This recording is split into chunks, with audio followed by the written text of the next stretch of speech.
I'm Mo Rocca, and this is Mobituaries.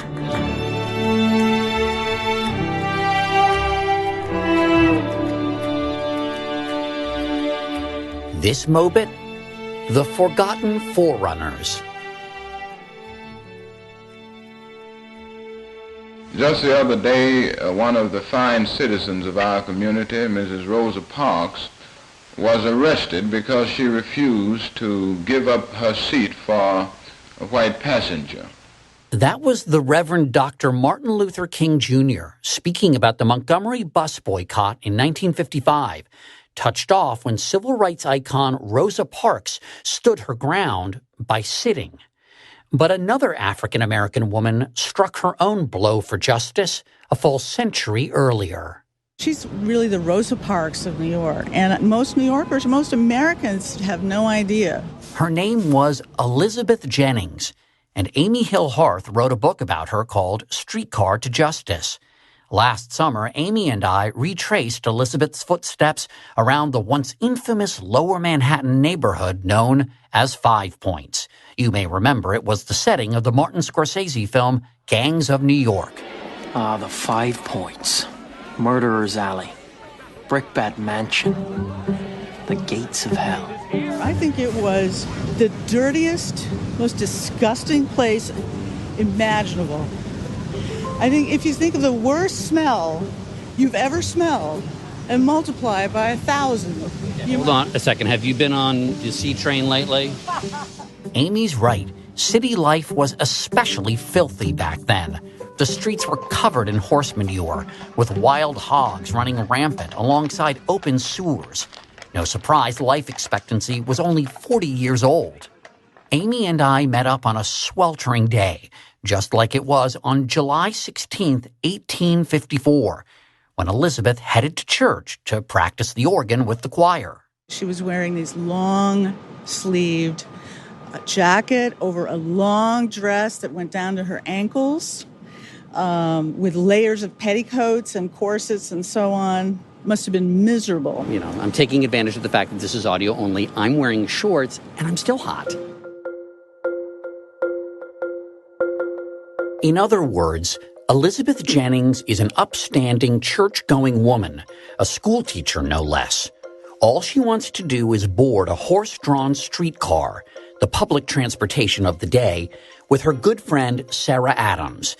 But certain rules got in the way. In New York City, like most northern cities at the time, there was both de jure legal and sort of de facto segregation and discrimination. Leslie Alexander is a history professor at the University of Oregon and has written about the Black experience in New York in the 18th and 19th centuries. They had particular streetcars that were designated as colored streetcars. Now, a Black person could ask to board the cars designated for white people, but if any white person on that particular car objected to the presence of a Black person, you, in theory, would be ejected. Remarkably, we know exactly what happens that day from contemporaneous news accounts. Jennings is running late, and the first car to arrive is for white passengers. There are empty seats, so Elizabeth climbs aboard. But the conductor says, "Hold it. You need to wait for the next car with your people in it." That other car does pull up, but it's full. Elizabeth isn't budging. She's bold in a variety of ways. Here's Professor Alexander reading Jennings' own detailed account, published at the time in the New York Daily Tribune. I answered again and told him I was a respectable person, born and raised in New York, did not know where he was born. The conductor's an Irish immigrant. That I had never been insulted before going to church, and that he was a good-for-nothing impudent fellow for insulting decent persons while on their way to church. He then said I should come and he would put me out. She does not mince words there. All of those things were incredibly important messaging, right, in the 19th century, to say, I was born in this country. As a result of my birthright, I have a right to be an American citizen and have a right to be treated as such, and I'm a respectable person. Then things turn physical. I told him not to lay his hands on me. He took hold of me, and I took hold of the window sash and held on. He pulled me until he broke my grasp, and I took hold of his coat and held on to that. The conductor calls in a reinforcement, the streetcar's driver. I screamed murder with all my voice, and my companion screamed out, "You'll kill her. Don't kill her." The two men have pushed Elizabeth down off the streetcar, but guess what? She climbs back onto that streetcar again. Unable to overpower her, the driver heads full speed to the nearest police officer. The officer doesn't listen to Elizabeth's plea. Instead, he forcibly pushes her off the streetcar and onto the ground. She's really beaten up. Her clothes are torn. She's covered with bruises, dirt. Jennings refers to the men as monsters in human form. But it turns out they messed with the wrong person. Well, there's no question that Elizabeth Jennings came from an activist tradition. Both of her parents very heavily involved in the anti-slavery cause. Throughout her entire life, she would have been hearing all kinds of political discussions and debates taking place. Hers was a prominent family. Elizabeth's father, Thomas Jennings, is believed to be the first African-American to hold a patent for an early version of dry cleaning. It made the family considerably wealthy, and Thomas did this in 1821, before slavery was fully eradicated in New York. That wouldn't happen until 1827. But the legacy of slavery in New York was still being felt decades later. Probably the most significant and salient challenge that Black people in the North were facing was as the result of the passage of the Fugitive Slave Act of 1850. Maybe the most despicable piece of legislation in our history, the Fugitive Slave Act mandated that runaway slaves be returned to their owners. It became the perfect pretext for abducting free Blacks from the North. The North essentially became sort of open season for a process where Black folks are being rounded up and kidnapped on the streets and sold into slavery. I mean, it's horrifying. Yes.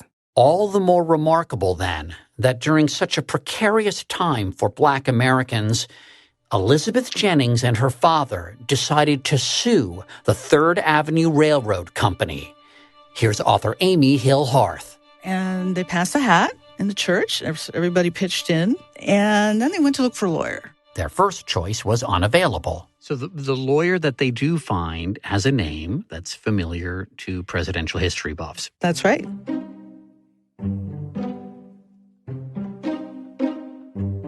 And this is how I found out about the Elizabeth Jennings story.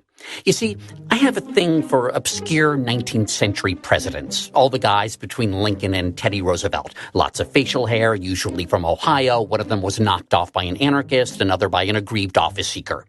If you've watched me on CBS Sunday Morning, you've probably seen me do reports on a few of them. Anyway, one day I was rifling through one of my presidential trivia books, because that's what I do on the weekends to unwind. And I read about our episode's heroine and her legal representation by a future, very obscure 19th century president. Chester Alan Arthur. Yes, our 21st president. And he was 24 years old, and he actually only been practicing law for about 6 weeks. He's really wet behind the ears. He was. Arthur would go on to grow mutton chops that would humble any Brooklyn hipster. Quick side note, decades later when he was in the White House, he was accused of having actually been born in Canada, the original birther conspiracy. You can learn all about that in my story online. But back to this story. In spite of his youth, Chet Arthur was up to the task of defending Elizabeth Jennings. Arthur was an abolitionist, and he worked closely with her and her father on legal strategy. Instead of pursuing a criminal case, they decided to bring the suit to a civil court. With a civil case, it would fix the situation for everyone, not just find justice for her. So they weren't looking for a conviction for assault. What they were looking for was change. That's right. So, if Jennings sought damages and won, a new standard would be set for integrated transportation. The case was argued in Brooklyn before a jury of white men. Jennings' case was bolstered by eyewitnesses and her own first-person account. But perhaps just as important, before deliberations, the judge reminded the jury that according to statute, rail companies, and there were a bunch of them in New York City, were required to carry all respectable passengers, there's that word respectable again, who were sober, well-behaved, and free from disease. This language might sound antiquated to you, but it's the all that strikes me.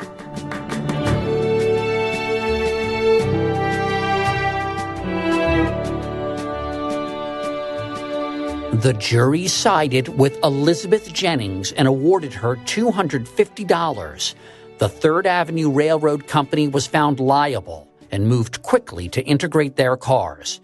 The other rail companies were put on notice that they could be sued as well. At what point is New York City's transportation system fully integrated? Well, some historians say that that was the first major step. After the Civil War, there was legislation that was passed that made it official. The case received national attention in anti-slavery papers.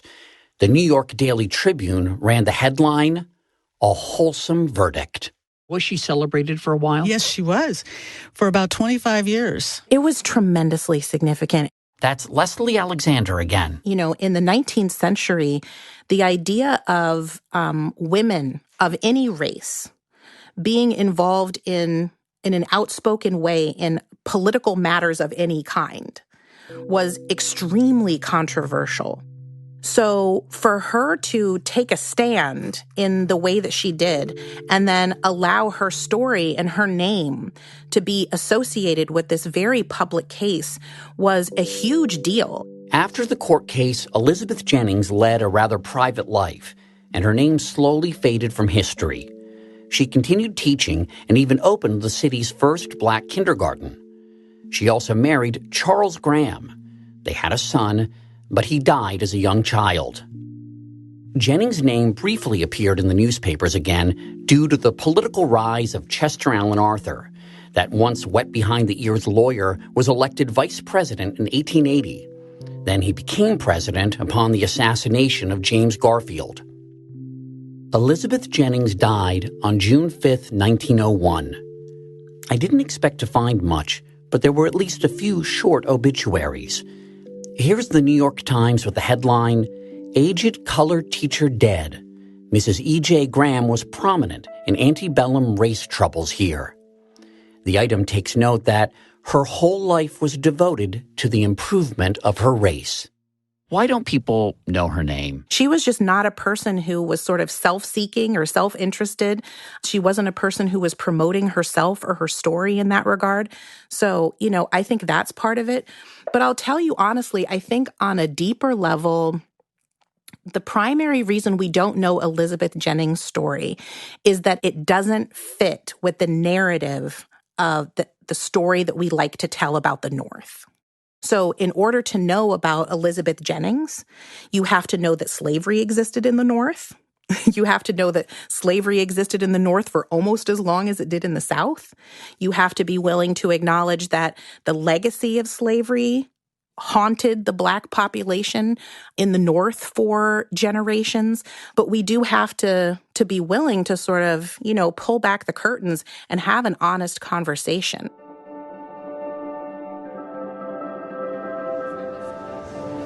So where are we? We're at the corner of Pearl and Park Row in Lower Manhattan. If you do visit the site of the Elizabeth Jennings incident, you won't find a monument or even a placard. The street corner is actually dedicated to IRA fugitive Joseph Dougherty.